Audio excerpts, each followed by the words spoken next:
My name is Robert Phillips. I'm a litigation attorney here at McGowan Hood Felder & Phillips. My client in this case was a 28-year-old. He was married and he was a big ATV rider. He was out with some friends one night. They were riding down the road. It wasn't a steep road, it wasn't a curved road. The road was in good shape. As my client was riding, he heard a grinding noise, some scraping noise, and kind of did one of these, he knew it was coming from the front and looked over. Next thing you know, the front right wheel tucked under, which caused the ATV to barrel roll and threw him. He hit his head and suffered a catastrophic traumatic brain injury. At first, we didn't know what happened. After some initial inspection of the ATV, we were able to determine that there is a thing called a ball joint, and that is what connects to the wheel.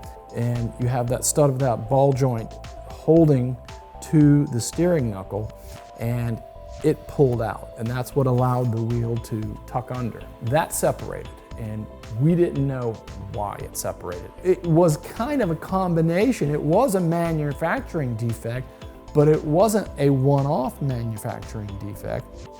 It was a manufacturing defect that was caused by a design defect. When we found this out, we knew we had a good case. The problem is with all cases, if you can't prove it to a jury, it's going to be really difficult. And that's one of the reasons why we called DK Global. You look at this knuckle, you didn't see any damage.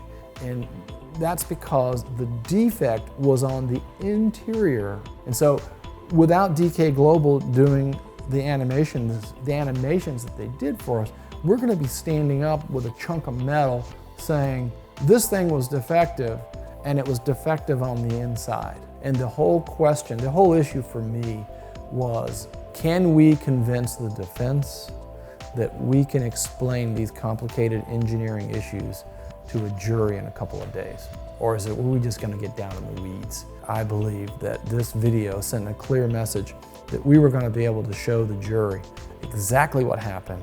It was simple to understand, and there was going to be no question that they were going to be able to drag us down into the weeds. And we ended up settling the case for right at $5.8 million. Don't tell them what happened, show them what happened. And in a lot of cases, the only way you can do that is through video animation.